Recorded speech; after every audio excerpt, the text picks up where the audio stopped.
So 4 years ago, Charles Graves was asked to play Santa. He definitely had the beard, he had the smile, and he had a whole lot of jolly, but he just wasn't feeling it until he got a sign. Charles remembered when he was a little boy, it was devastating to be watching his siblings chuckle and chat with Santa, but when it was his turn, Santa couldn't say a word and just had a blank face. And that's because Charles is deaf and Santa didn't know sign language until now. You see, Charles Graves is now signing Santa, and he's changing Christmas for deaf and hard of hearing kids all over the U.S., receiving Christmas wishes and guaranteeing that they will be granted all through the magic and beauty of ASL. It is my honor to welcome signing Santa, Charles Graves, to our show today. Merry Christmas, Santa. We are very excited. Merry Christmas. Very I'm so excited to be here too. Yes. So I understand it was Mrs. Claus who actually inspired you to do this. Could you explain, please? Yes. It was 4 years ago, and somebody had asked for me to be Santa Claus, because of the beard. And I wasn't really feeling it. I didn't want to be Santa, but my wife, she really encouraged me to give it a try. So I did.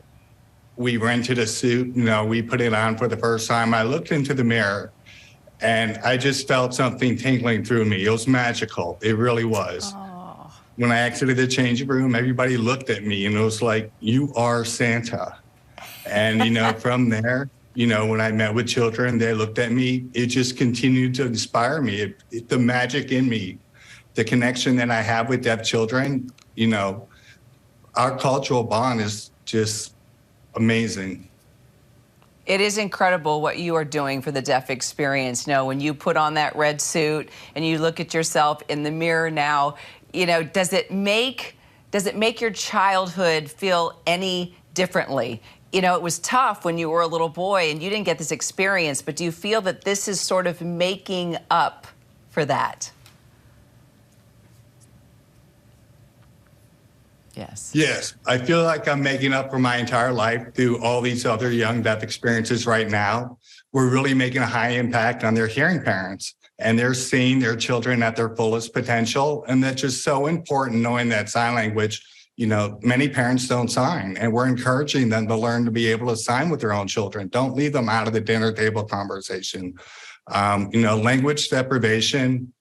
There's just so many deaf children out there with hearing parents who don't bother to learn sign. And when they see their children meet with Deaf Santa and they realize, oh, it's time for them to learn sign and to be able to communicate with their own children. We're really talking about improving the quality of their life for the future. Oh, and you are. And you know that my parents and my grandparents, they were all teachers for the deaf. And I remember we always had to throw a private Santa party for the deaf students because the only deaf Santa we could find was a deaf parent or a deaf teacher. And then the kids always figured it out, right? They always knew, oh, that was dad or that was mom. And they were really bummed out. So tell us about the magic that you are able to bring, the belief in Santa that happens, and how they look at you when you sign to them.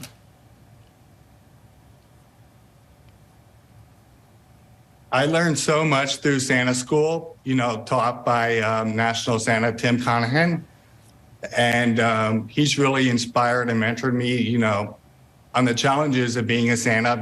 There's tough questions from kids, how to respond quickly to kids and not just, you have to act like Santa. You have to make it a smooth experience for every single child, not just for deaf children, but for the hearing children that I see too. For example, I might meet with a child who's sick and they're asking, for a cure, and that's not something we can do. It takes an entire team, community support of their doctors and mentors. It's a lot of support, that I've gotten from other Santas and Santa Tim especially.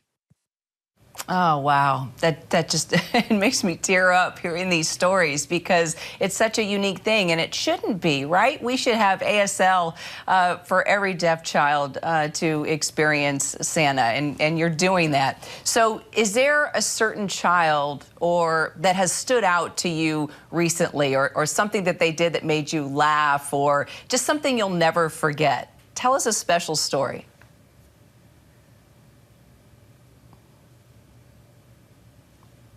The very, actually, there's been many, many touching experiences I've had with the children I met, that there was one that really touched at me this year.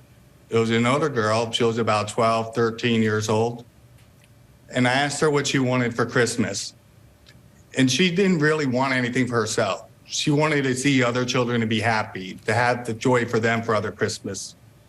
So that really inspired me, and that touched my heart. It really got to me. It was a wonderful experience. The list goes on and on. There was one boy that I met. He had severe cerebral palsy. Everybody had a hard time understanding him. He had a hard time being understood while he was signing, but our eyes connected. We made an instant bond, and he reached out. He wanted to touch my beard, so I leaned in. I let him touch it. He was so excited. It came over him. He said, "You're the real Santa. You're the real Santa." It's just about making their day.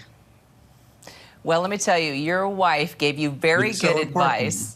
Yes, it is. It is. Your wife gave you very good advice, and it was such an honor to meet you and to sign with you. And Anthony, thank you for being the voice here. We love our interpreters, and we love you, Santa. Merry Christmas. Merry Christmas. I love you too. Merry Christmas. All right. I'm Kyra Phillips. I hope that made your day. It made ours. Clearly, it's one of my favorite things to talk about is deaf culture. Hi, everyone. George Stephanopoulos here. Thanks for checking out the ABC News YouTube channel. If you'd like to get more videos, show highlights, and watch live event coverage, click on the right over here to subscribe to our channel. And don't forget to download the ABC News app for breaking news alerts. Thanks for watching.